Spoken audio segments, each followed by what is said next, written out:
my P-Dawn and P-Dusk Biosensor lab. In this lab, we were testing biosensors to detect some sort of environmental factor and then reported a output. In this case, it was color change. P-Dawn BL21 E. coli are able to detect light, and P-Dusk BL21 E. coli are able to detect dark conditions.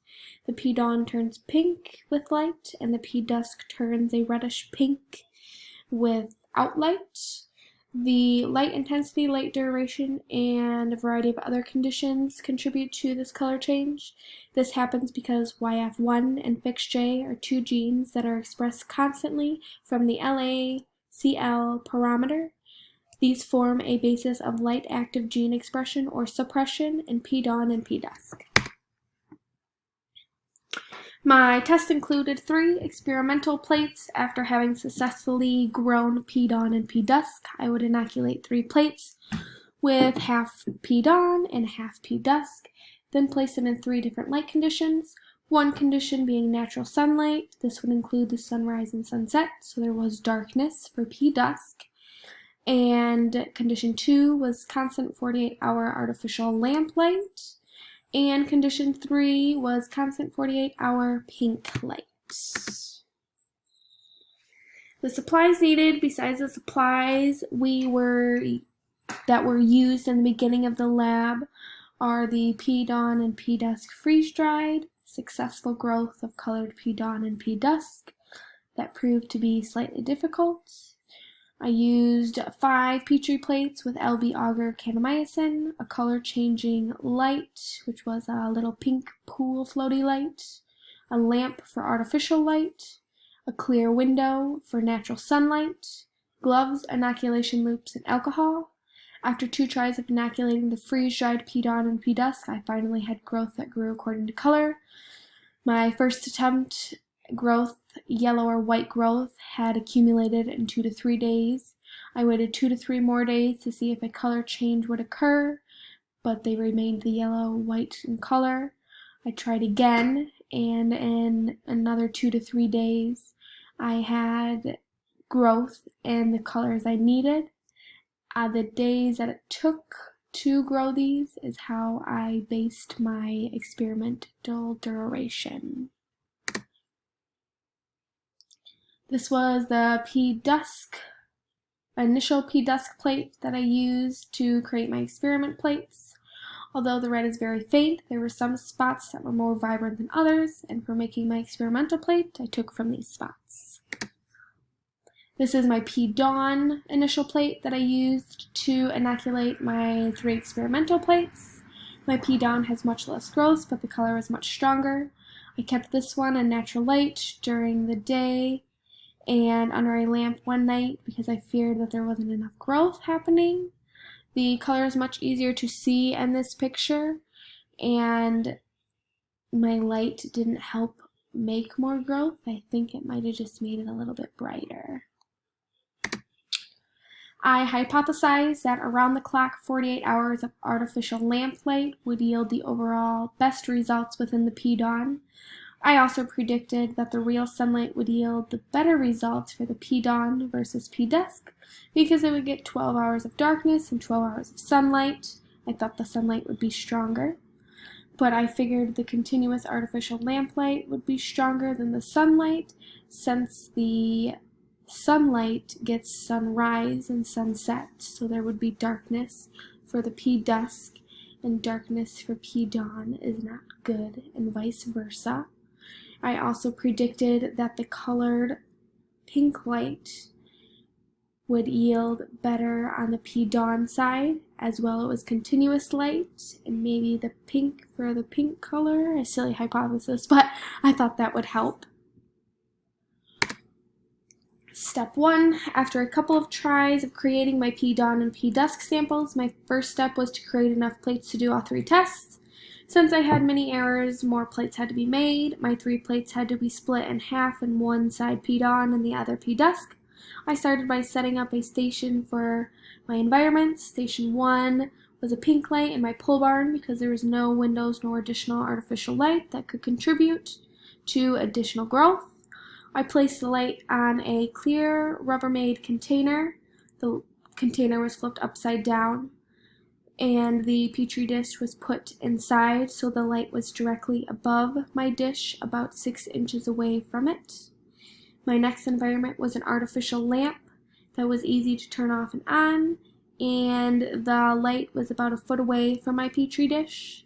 The lamp setting did not have any window exposure, and the lamp really didn't get all that warm, although slight heat was emitted. The last setting was my thriving plant window with sunlight. After carefully inoculating my 3 plates with one side P Dawn and one side P Dusk, I did use a alcohol cleaned inoculation loop for each side. I immediately placed them in their environment where they sat for the next 48 hours. One thing I want to mention that I did not take in consideration here was the difference in temperature each environment had. Like I said, the lamp emitted little amounts of heat, maybe made it a little warmer than my other 2 environments, especially my pole barn. That is usually 10 to 15 degrees cooler than my house this time of year, and my house is kept anywhere from 68 to 72 degrees Fahrenheit.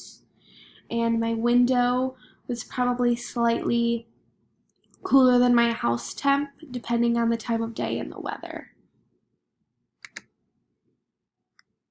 Step 2, check plates on day 1 and day 2. None of my plates had growth in even a yellow or white form within 24 hours. That was day 1. On the morning of day 2, all my plates did have a yellow and white growth form, although I did not take pictures. I should have. My lamp light actually even had a pink color, a light pink color, in my P Dawn side that morning.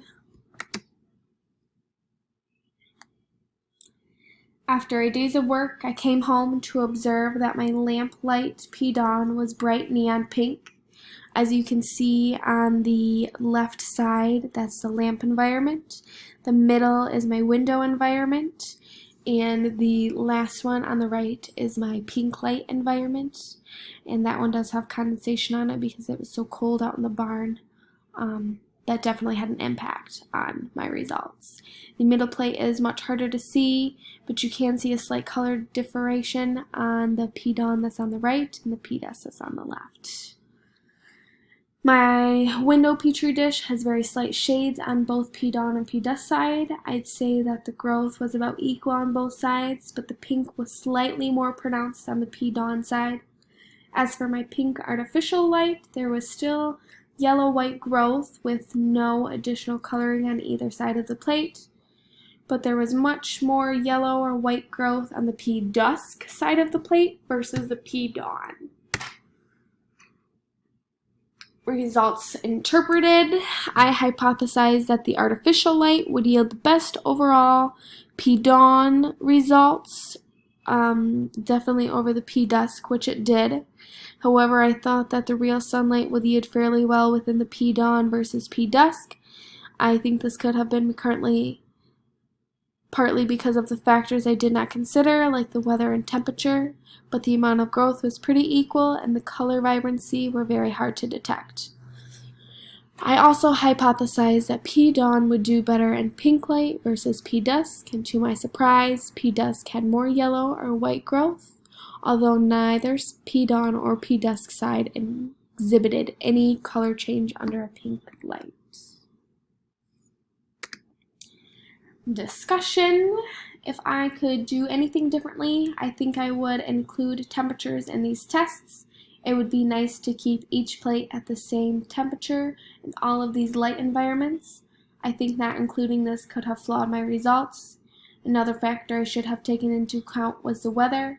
I could have postponed the inoculation of my experimental plates by 1 day, so that way my natural light plates would get 2 full 12-hour-ish sunlight, according to my weather app, because 1 day was partly cloudy. Maybe that's why P Dusk and P Dawn were so hard to differentiate. I also still kind of wonder why my pink color plate did so poorly. Maybe I should have tried a different color, like a darker color, or even a lighter color. Maybe lighter would help P dawn more, and maybe darker would help P dusk more. If I could do the test again, I would see how different shades affects each P dawn and P dusk. Maybe set up a temperature-controlled environment in each light setting, one environment that used natural sunlight, one environment that used artificial lamplight, another environment that used artificial blue light, another environment that used artificial purple light, and another environment that used artificial green light. For future experiments, this is what I would do. Any questions?